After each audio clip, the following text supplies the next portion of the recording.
할렐루야, 반갑습니다. 오늘도 또 반갑게 또 한 주간 보내시고 이렇게 만날 수 있게 된 거 감사하고요.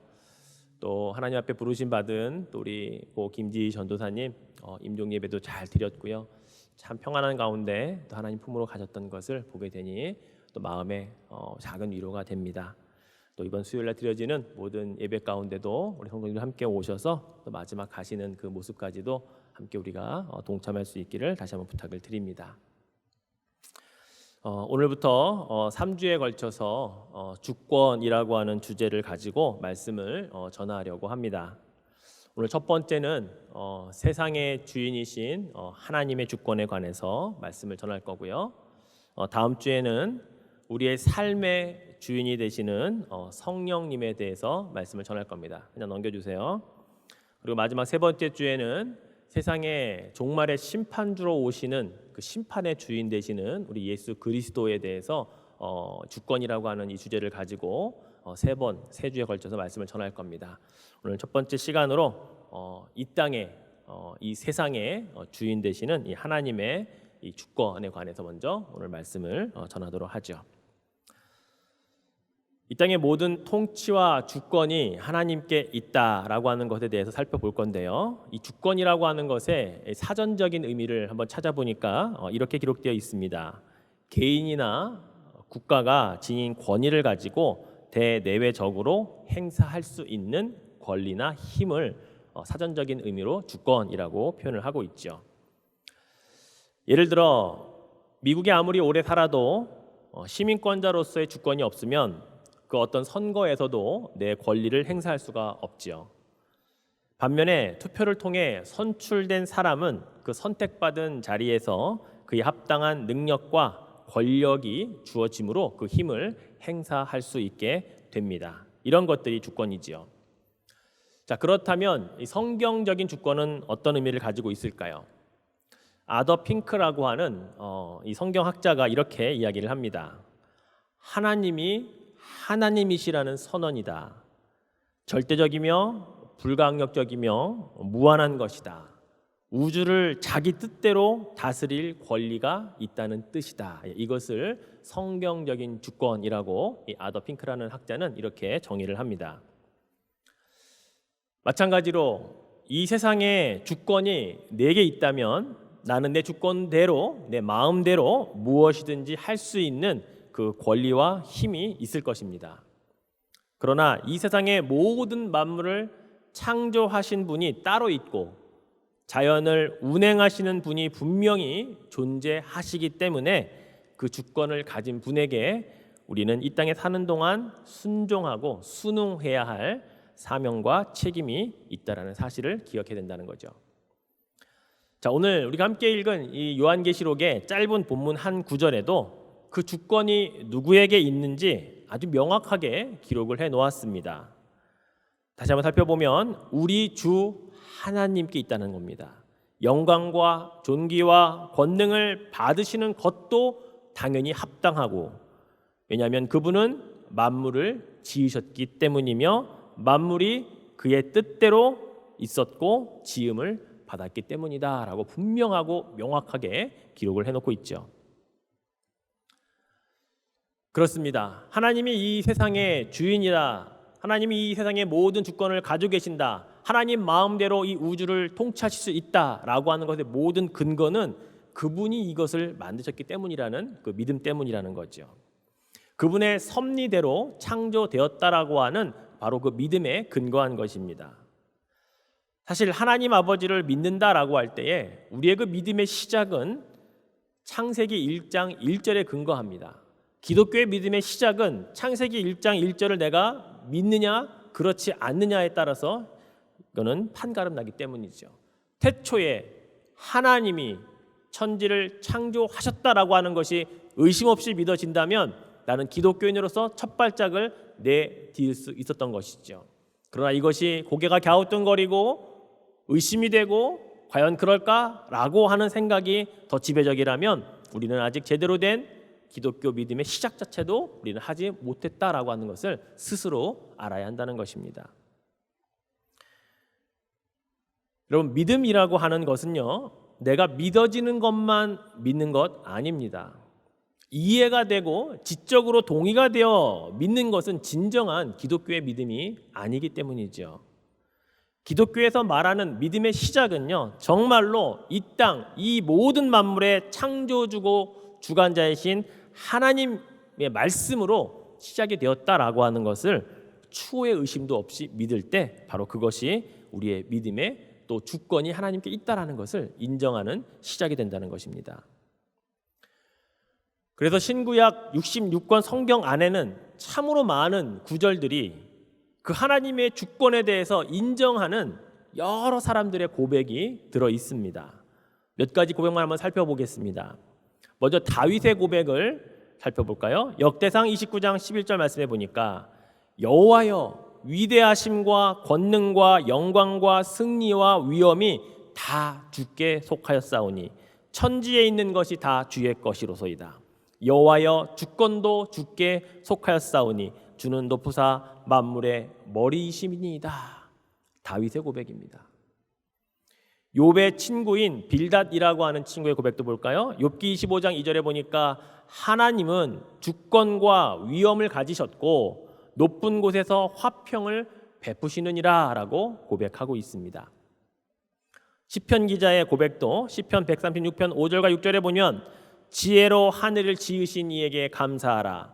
그 인자하심이 영원함이로다. 땅을 물 위에 펴신 이에게 감사하라. 그 인자하심이 영원함이로다. 신약으로 가볼까요? 사도 바울이 골로새 교회에 보낸 편지에 보니까 골로새서 1장 16절에도 이렇게 기록하고 있습니다. 만물이 그에게서 창조되되 하늘과 땅에서 보이는 것들과 보이지 않는 것들과 혹은 왕권들이나 주권들이나 통치자들이나 권세들이나 만물이 다 그로 말미암고 그를 위하여 창조되었다라고 선언하고 있죠. 히브리서 기자도 이렇게 고백합니다. 3장 4절에 보니까 집마다 지은 이가 있으니 만물을 지으신 이는 하나님이시라. 할렐루야. 이외에도 얼마나 많은 하나님의 사람들이 하나님께서 이 땅을 다스리시는 주인이신지 주권이 그분에게 있는지를 인정하는 고백들이 너무나도 많이 성경 가운데 기록되어 있습니다. 그런데 하나님께서 참으로 감사하게도 이 다스림이라고 하는 주권을 우리 인간들에게도 일부 허락하셨다라고 하는 사실을 우리가 발견하게 됩니다. 천지 창조의 과정을 기록한 이 창세기에 보면 그 근거가 기록되어 있죠. 하나님께서 모든 만물을 지으신 이후에 가장 마지막에 사람을 창조하시고 그리고 그에게 복을 주시되 이런 복을 허락하셨습니다. 바로 피조물을 다스리는 권세를 말이죠. 창세기 1장 28절 말씀 같이 한번 읽겠습니다.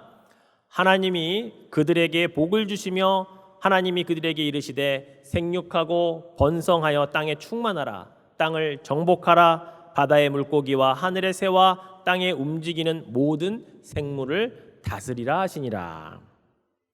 그런데 우리가 착각하지 말아야 할 것은 여기서의 다스림은 하나님이 온 세상을 다스리시는 그 다스림과는 분명한 차이가 있다는 것을 알아야 한다는 것이죠. 오늘 본문에 쓰이고 있는 모든 생물을 다스리라라고 하는 이 다스리라라고 하는 히브리어를 보면요, 히브리어로 라다라고 하는 단어를 쓰고 있습니다. 이건 정말 말 그대로 다스린다, 통치한다, 그것들의 지배권을 갖는다라고 하는 단어가 라다라고 하는 히브리어예요. 자, 그렇다면 하나님의 다스림은 어떤 히브리어를 쓰고 있느냐? 다른 히브리어를 씁니다. 출애굽기 15장 18절에 보니까 여호와께서 영원무궁하도록 다스리시도다라고 하는 이 표현의 히브리어는 라다가 아니라 마라크라고 하는 히브리어입니다. 이것은 보좌에 오른다, 왕이 되다라고 하는 뜻을 가진 다스리다라는 뜻을 가진 단어이죠. 여러분, 얼마나 다릅니까? 하나님 우리 인간에게 복을 주시며 모든 생물을 다스리라라고 하는 라다는 말 그대로 다스리고 통치하고 지배권을 갖는 거죠. 그 생물에 관하여서. 그러나 하나님께서 영원무궁토록 다스리신다라고 하는 것은 이 모든 것들의 보좌, 왕자에 오르셔서 왕이 되신다라고 하는 개념을 갖고 있기에 우리에게 절대로 하나님의 그 보좌를 내어주시는 다스림과 그것은 차이가 있다라고 하는 사실을 우리는 알아야 된다는 거죠. 그러니 하나님의 보좌에 도전하는 자, 하나님의 왕자에 앉으려고 하는 다스림을 하려고 하는 자, 이것은 하나님께는 이거는 불순종이고 반역이 될 수밖에 없다라는 겁니다. 그런데 사람들은 이거를 잘 모르고 착각하다 보니까 하나님께서 주신 이 다스림의 축복을 자기의 권한을 넘어서서 하나님의 권위까지 도전하다가 하나님이 그들을 심판하지 않으십니까?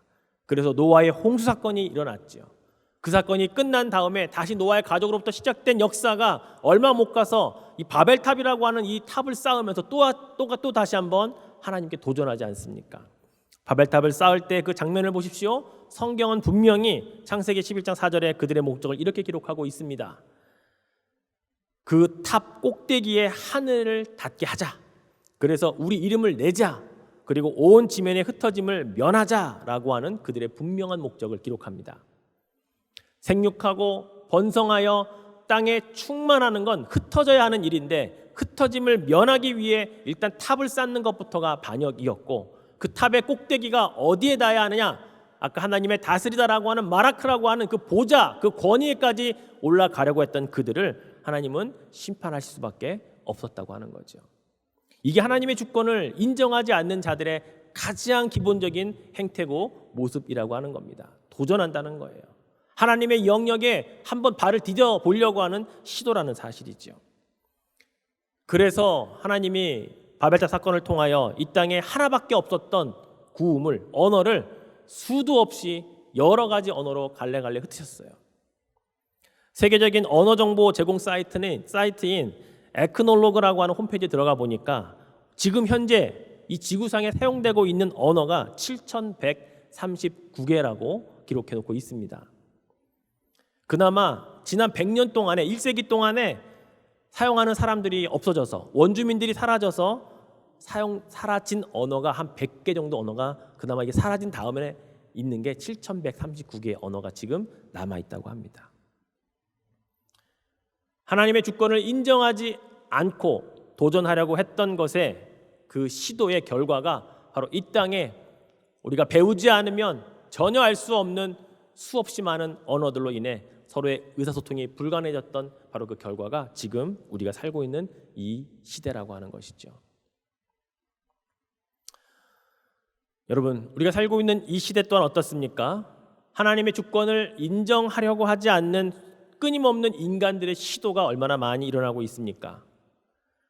이 시대의 사람들, 우리 주위에 하나님을 모르는 자들, 그들을 보면 이 땅의 다스림이나 통치는 하나님에 의한 것이 아니라 세상의 권력을 가진 어떤 힘을 가진 자들에 의해 이루어지고 있다라고 그들은 100% 믿습니다.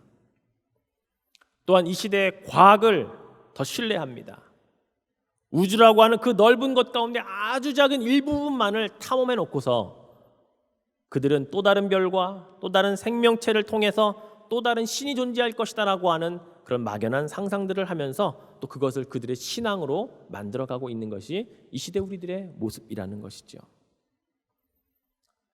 그럼에도 불구하고 지금 여기에 모여서 이 하나님의 주권이라고 하는 말씀을 들으며 마음에 하나님을 인정하고 있는 우리들은 참으로 귀한 자가 아닐 수 없습니다.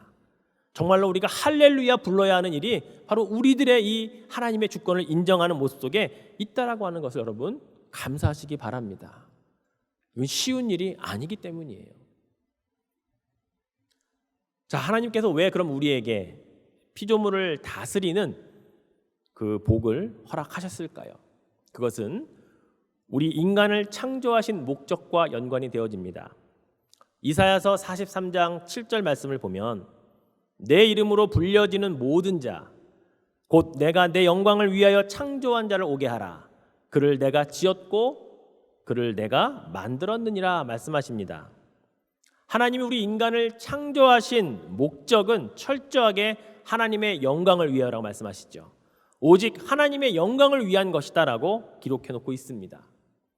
그 목적을 위해서 내가 지었고 내가 그를 만들었다라고 분명하게 말씀하고 있습니다.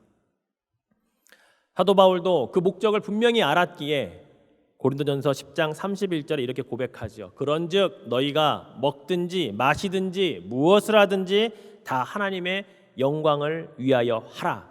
이것이 너희를 만드신 하나님의 목적이기 때문이다 라고 말이죠. 이 말씀을 잘 보면 우리가 이 땅에 살면서 사실 가장 기본적으로 하는 일을 나열해 놓고 있습니다. 먹는 것, 마시는 것, 입는 것, 우리 인간의 가장 기본적인 의식주에 관련된 것들입니다. 그런데 삶의 가장 기본적이 되는 이 의식주의 해결 자체도 하나님의 영광을 위해서 하라고 말씀을 하고 있는데, 과연 우리는 이 말씀대로 정말로 이 작은 것부터 하나님의 영광을 위해 내가 먹기도 하고 마시기도 하고 입기도 하는지, 또 그렇게 생각하며 살고 있는지 우리를 돌아보아야 한다는 것이죠. 이 말씀은 참 우리를 회개케 하는 말씀입니다. 우리는 나 배부르려고 먹잖아요. 내가 목마르니까 갈증을 해소하려고 우리는 마시잖아요. 좋은 옷 입으려는 목적이 하나님의 영광을 위하여입니까? 내가 누군가보다 좀 예쁘게 보이려고, 좀 잘 보이려고 우리는 옷을 입어요.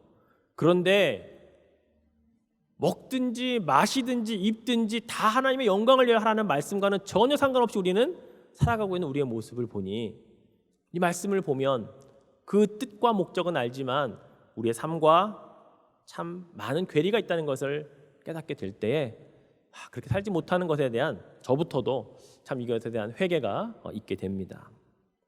그런데 여러분, 그런 의미에서 우리는 오늘 이 주권이라고 하는 것, 하나님이 이 세상의 모든 것에 이 주권을 가지고 계시다고 하는 것에 대한 이 고백을 다시 한번 우리가 함으로 말미암아 우리가 이렇게 살기로, 모든 것이 다 주의 영광을 위해 한번 살아보겠다고 하는 그런 다짐과 결단할 수 있는 시간이 되시기를 다시 한번 축원해 드립니다.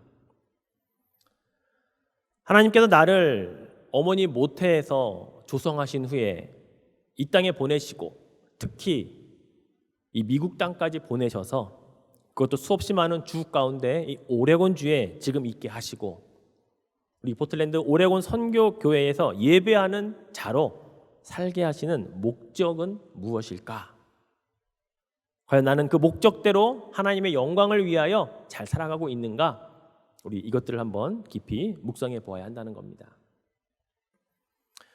그저 나의 삶이 하나님의 주권과는 아무런 상관없이 그저 살기 위해 사는 자, 살아있으니까 사는 그런 무가치한 존재가 결코 우리는 아니라는 것을 다시 한번 우리는 기억해야 합니다. 우리가 사도신경에서 신앙 고백을 할 때 맨 처음 어떻게 시작하나요? 전능하사 천지를 만드신 하나님 아버지를 내가 믿겠다라고 하는 것을 우리는 신앙 고백을 한단 말이죠. 이 고백에 하나님의 주권을 인정한다는 것이 들어있거든요. 천지를 말씀으로 창조하신 하나님을 인정하기 때문에 내가 그분을 아버지라고 부르고 아버지 되심을 믿는다라고 하는 것이 우리의 사도신경의 첫 신앙 고백 아닙니까? 그런데 고백 따로 삶 따로라면 곤란하다는 것이죠. 사랑하는 성도 여러분, 이 사도신경의 신앙 고백처럼 하나님의 주권을 정말로 인정하시고 살아가시기를 축원해 드립니다. 그래서 그분의 의지가, 그분의 뜻이, 그분의 하신 말씀이 나를 통해 이 땅 가운데 이루어질 때 그것이 하나님의 영광이 된다는 사실을 여러분 기억하시기를 바랍니다. 하나님께서는 우리에게 이 땅에 사는 동안에 참으로 여러 가지 다양한 복들을 주십니다. 건강의 복, 물질의 복, 자녀의 복, 영적인 복, 교회의 복, 다 하나님이 주시는 갖가지 복들이죠. 그런데 그 주시는 목적이 그냥 평안하게 잘 먹고 잘 살라고 그렇게 주시는 건 아니라는 거죠. 그 주신 복으로 물론 우리에게 평안도 있고 감사도 있고 행복도 있습니다. 그러나 그 모든 것이 결국은 하나님께 영광이 되는 것으로 귀결이 되어야만 하나님 우리에게 주신 것이 분명한 목적대로 쓰임받게 된다는 것입니다. 유대인의 탈무드에 보면 하나님의 섭리와 주권이라고 하는 짧은 이야기가 하나 기록되어 있는데요. 어느 날 유대인 랍비 아카바가 당나귀와 개와 등잔을 가지고 여행을 떠났습니다. 날이 저물어서 한 주막집에 하루를 묵게 되는데 잠이 오지 않아서 그 가지고 간 등잔에다가 등불을 켜고 책을 읽기 시작을 했습니다. 근데 갑자기 바람이 휙 불더니 등잔불이 꺼지는 거예요. 하는 수 없이 다시 불을 붙일 수가 없어서 그냥 잠이 들었습니다. 근데 아침에 일어나 봤더니 자기가 몰고 온 당나귀와 개가 들짐승에 의해서 물려서 죽어 있는 겁니다. 너무 끔찍한 장면을 보고 나에게 왜 이런 일이 일어났지? 라고 생각하면서 마을로 어슬렁어슬렁 슬픔에 잠겨 내려갔는데 그 마을이 조용한 겁니다. 그 마을을 살펴봤더니 어젯밤에 도둑대가 습격을 해서 마을 사람들을 다 죽이고 그리고 다 잡아가서 그 마을의 사람들이 하나도 남아있지 않았다는 사실을 그가 알게 됩니다. 그때 그가 떠올렸습니다. 어젯밤에 바람이 불지 않아서 등잔불이 꺼지지 않았다면, 어젯밤에 들짐승이 와서 당나귀와 내 개를 죽이지 않았다면 그것들이 짖었을 것이고, 그렇다면 이 안에 내가 사람이 있다는 것을 알아서 내가 도적대들에 의해서 죽임을 당하지 않았을까라고 하는 것을 그렇게 생각했다는 겁니다. 탈무드에 바로 이것을 하나님의 섭리와 지혜라고 하는 짤막한 주제로 적혀져 있는 글입니다. 사도 바울도 로마서 9장에 보면 토기장이와 질그릇의 비유를 통해서 우리 인간들이 하나님의 주권에 대해서 절대성을 잘 인정하려고 하지 않는 것을 마음을 꼬집고 있습니다. 토기장이가 진흙을 가지고 귀하게 쓸 그릇을 만들든지 천하게 쓸 그릇을 만들든지 무슨 상관이냐는 것이죠. 왜 진흙이 자신은 천하게 쓰는 질그릇으로 만들고 누구는 왜 좋은 질그릇을 토기로 만드느냐라고 항의하며 따질 수 없다는 것 아닙니까? 하나님의 주권을 인정하는 자라면 말이죠. 예수님께서 마태복음 6장 26절에 보면 공중의 새를 보라, 심지도 않고 거두지도 않고 창고에 모아들이지도 아니하되 너희 하늘 아버지께서 기르신다라고 말씀하셨죠. 또 좀 넘어가서 10장 29절에 보면 참새 2마리가 한 아사리온에 팔리지 않느냐, 그러나 너희 아버지께서 허락하지 아니하시면 그 하나도 땅에 떨어지지 않는다라고 예수님 말씀하셨거든요. 여기에 절대적인 하나님의 주권이 있다는 말씀하고 계시지 않습니까? 하나님의 허락이 없이는 새 한 마리도 떨어져서 사람들에 의해 잡혀서 팔리지 않는다라고 말씀을 하고 있죠. 우리의 일상에 이 말씀을 어떻게 적용하고 계십니까? 아주 작은 일에도 하나님의 주권이 허락하지 않는 한 결코 우리 주위에서 일어날 수 없다라는 말씀 아닌가요? 더 나아가서 하나님의 자녀들에게는 우연히 좋은 일이 일어나거나 우연히 나쁜 일이 생길 수 있다는 그런 말씀 아니잖아요. 너희 아버지께서 허락하시지 아니하시면 하늘의 참새도 떨어지지 않는데, 하물며 내가 사랑하는 내 자녀, 아들, 딸들이 그들의 삶 속에서 일어나는 모든 일들에 나의 허락 없이 일어나는 일들이 있는 줄 아느냐라고 주님이 우리에게 말씀하고 있는 거죠. 그래서 우리가 계획했던 행사나 가족여행 또는 나들이 같은 것들이 며칠 동안 계속 비가 내려서 할 수 없이 취소가 되고 할 수 없게 됐을 때 우리는 원망이나 불평을 하면 안 되는 겁니다. 하나님의 뜻이 있을 것이라고 하는 믿음과 고백이 그럴 때도 있어야 된다는 거예요. 우리에게 일어나는 모든 일들의 주권이 하나님께 있기 때문이라는 것을 우리는 인정하는 자세, 바로 이것이 우리에게 필요하기 때문이죠. 이러한 삶이 반복되고 자꾸 그런 작은 일부터 하나님의 뜻과 섭리와 주권이 있음을 인정하게 될 때에 우리의 삶은 온전히 하나님의 뜻대로 이루어져 가는 삶이 된다는 것을 여러분 기억하시기 바랍니다.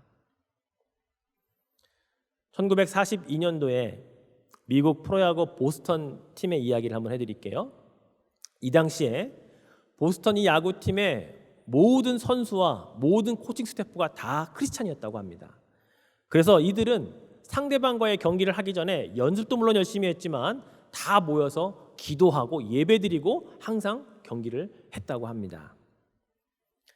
한 번은 자신보다 아주 매우 약체인 팀과 팀을 이제 경기를 하게 됐는데, 홀리 크로스라고 하는 팀과의 대결을 앞두고 이들이 예배도 드리고 기도도 하면서 우리가 오랜만에 승리 후에 모든 팀원들이 모여서 파티를 하기로 하고 유명한 호텔을 예약을 해두었다고 하죠. 그런데 막상 시합이 시작되는데 그날따라 이 보스턴 팀원들이 계속해서 실수를 저지르고 서로 호흡이 맞지 않아가지고 결국 그 경기에서 패배를 하고 말았습니다. 승리 후에 유명한 호텔에 가서 오랜만에 파티를 하기로 했던 모든 계획이 취소가 되고 결국 각자 집으로 그냥 흩뿌리 흩어지면서 왜 오늘 패배했는가를 그들은 곱씹으면서 하룻밤을 지냈다고 하죠. 물론 호텔도 예약을 취소했죠. 그런데 다음 날 아침에 일어나서 신문을 보니까 보스턴 팀은 하나님께 모두 감사의 기도를 드릴 수밖에 없다고 합니다. 신문기사 1면에 어젯밤에 그 유명한 호텔에 대형 화재가 나서 수많은 투숙객들이 목숨을 잃었다라고 하는 내용이 신문의 1면 기사로 실렸다는 거예요. 그렇습니다. 우리가 살면서 이해할 수 없는 일들이 일어나도 하나님의 뜻이 그 가운데 있다라는 것을 사실 이야기해 주는 예화이지요. 모든 일에 하나님의 뜻이 있음을 인정하는 삶을 사는 자가 진정한 그리스도인이다라고 하는 것을 다시금 알게 해줍니다. 그래서 여러분, 어려우면 어려운 대로, 내 일이 잘 안 되면 안 되는 대로 그 안에 하나님의 뜻이 있다는 것을 기억해야 합니다. 또한 아무리 크고 기쁘고 즐거운 일이 찾아올지라도 내가 잘해서가 아니고 내가 운이 좋아서가 아니라 하나님께서 주신 크고 기쁜 날, 그날을 다시 하나님께 영광을 올려드리는 그런 삶을 사는 우리가 되어야 하는 것이죠. 이러한 삶이 진정 하나님이 원하시는 그리스도인의 삶인 것입니다. 그래서 이제부터라도 우리가 쉽게 내뱉는 말 한마디에도 하나님의 절대적인 주권이 인정되도록 우리가 훈련해야 됩니다. 연습해야 됩니다. 하루아침에 되지 않거든요. 이제부터는 몰랐다고 말할 수 없기 때문에 내 입술에서 나가는 모든 말에 하나님이 하셨습니다, 하나님께서 하실 것입니다, 하나님의 뜻이 분명히 있습니다라고 하는 그런 고백들이 여러분의 입술을 통해 고백되어지기를 축원해 드립니다. 그런 의미에서 하박국 선지자의 이 절대적인 주권에 대한 고백, 다시 한번 우리는 상고해 볼 필요가 있죠. 자, 하박국 3장 17절 18절 말씀을 같이 한번 읽겠습니다. 비록 무화과 나무가 무성하지 못하며 포도나무에 열매가 없으며 감람나무에 소출이 없으며 밭에 먹을 것이 없으며 우리의 양이 없으며 외양간에 소가 없을지라도 나는 여호와로 말미암아 즐거워하며 나의 구원의 하나님으로 말미암아 기뻐하리로다. 아멘. 하박국 선지자가 무엇이 있어도 무엇이 없어도 여호와 하나님 한 분으로 말미암아 기뻐하겠다고 하는 이 고백 속에 담긴 하나님의 절대적인 주권을 인정하는 그 신앙 고백이 저와 여러분의 고백이 될 수 있기를 축원해 드립니다. 말씀을 맺겠습니다. 허버트 밴더 룩트라고 하는 사람이 있는데요, 이분이 쓴 작은 그 글 가운데 하나님의 주권과 지혜라고 하는 글이 있어서 잠깐 소개해드리고 오늘 말씀을 마치려고 합니다. 수술할 수도 없게 암이 퍼졌다는 의사의 진단이었습니다. 그러나 저는 하나님께서 이 병을 고쳐주시리라고 믿었고 하나님은 그렇게 하셨습니다 라고 어떤 부인이 나에게 간증했습니다. 그렇지만 내가 생각해보니 같은 상황에 놓여있는 수없이 많은 사람들이 그녀 못지않게 좋은 믿음을 갖고 간절히 기도했지만 그들은 죽었습니다. 나는 70대 중반기에 들어섰지만 건강하고 전과 같이 아주 활동적입니다. 그런데 저와 같은 나이에 심한 신체적인 불편으로 고생하는 믿는 신자들을 저는 많이 알고 있습니다. 하나님께서는 믿음이 강한 사람들만 치료하여 주시는 것일까요? 건강한 것이 하나님께서 병약한 사람들보다 더 사랑을 많이 주신다는 증거일까요? 히브리서 11장에서 이 질문들에 대해서 아닙니다라고 대답해주고 있습니다. 히브리서 11장에 보면 잘 믿는 믿음의 일꾼들이 핍박당했던 이야기가 기록되어 있습니다. 핍박당한 성도들 중 일부는 기적적으로 구출되기도 했지만 오히려 많은 성도들은 감옥에 갇히고 고문받고 죽었다고 기록하고 있죠. 그러나 이들 모두 그들의 신앙과 믿음에 대해서는 동등하게 언급하고 있다는 것입니다. 그때나 지금이나 중요한 것은 하나님의 사랑이나 개인 믿음의 분량이 아니라 하나님의 절대적인 주권과 내가 깨닫는 지혜가 어떠하냐에 따라 달라질 수 있다는 사실을 우리는 알아야 한다는 것입니다. 내 친구 중 하나는 겨우 걷고 말도 잘하지 못합니다. 그러나 그가 잘 걷고 말도 잘하게 되도록 치유를 받았다 하더라도 하나님을 더 잘 이해할 수는 없었을 것이라고 말합니다. 그는 오히려 지금과 같이 잘 못 걸어도 말을 잘하지 못하지만 매일같이 하나님 은혜를 생각하며 그분의 주권 안에 살면서 앞으로 부활한 몸을 갖게 될 그날을 기대하고 산다는 것에 감사하고 있습니다. 하나님의 방법은 다양합니다. 이 사실을 받아들이는 것이 하나님의 주권을 인정하는 삶이요 믿음으로 사는 삶이라고 저는 말합니다. 예. 제가 중요하게 생각하는 대목을 다시 한번 인용해 본다면 이 부분입니다. 그때나 지금이나 중요한 것은 하나님의 사랑이나 개인 믿음의 분량이 아니라 하나님의 절대적인 주권과 내가 깨닫는 지혜가 어떠하냐에 따라 달라질 수 있다는 사실을 우리가 알아야 된다는 이 말. 이러한 깨닫는 지혜가 있다면 우리는 하나님의 절대적인 주권 안에서 모든 일을 합력하여 선을 이루시는 바로 하나님의 경륜 안에 살아갈 수 있게 되는 것이죠. 이번 한 주간 우린 또 다른 삶을 시작할 것입니다. 과연 여러분의 삶 속에서 하나님의 주권을 철저하게 인정하는 고백들이 많이 고백되어질 수 있기를 축원해 드립니다. 그 어떤 작은 일에도 또 그 어떤 상황과 어떤 형편 속에서도 하나님이 하셨습니다라고 하는 고백, 하나님의 뜻과 하나님의 주권이 여기에 있습니다라고 하는 고백, 내가 이해되지 않아도 내가 좀 상황이 어려워진다고 하는 그런 형편 속에서도 이 고백들을 통해 하나님의 섭리와 하나님의 주권이 여러분의 삶 속에서 날마다 드러나는 그런 복된 삶을 한 주간 살아가실 수 있기를 주님의 이름으로 축원해 드리겠습니다. Holy, holy, holy, all the saints adore thee, casting down their golden crowns around the glassy sea. Cherubim and seraphim falling down before thee, who was and is and evermore shall be.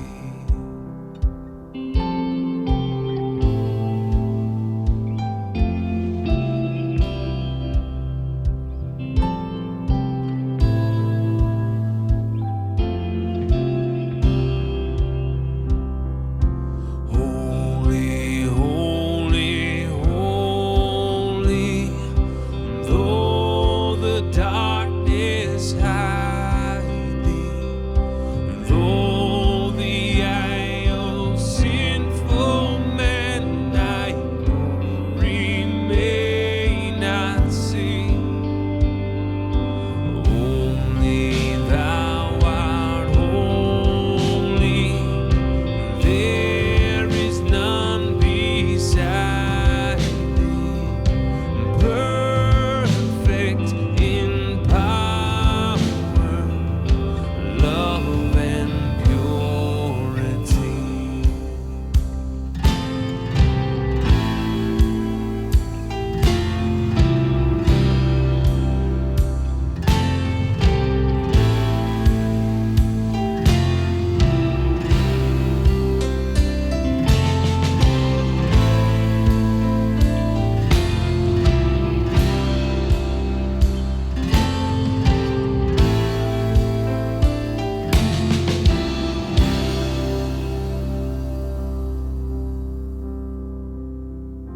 Holy, holy, holy, Lord God Almighty, all thy works shall praise thy name in earth and sky and sea.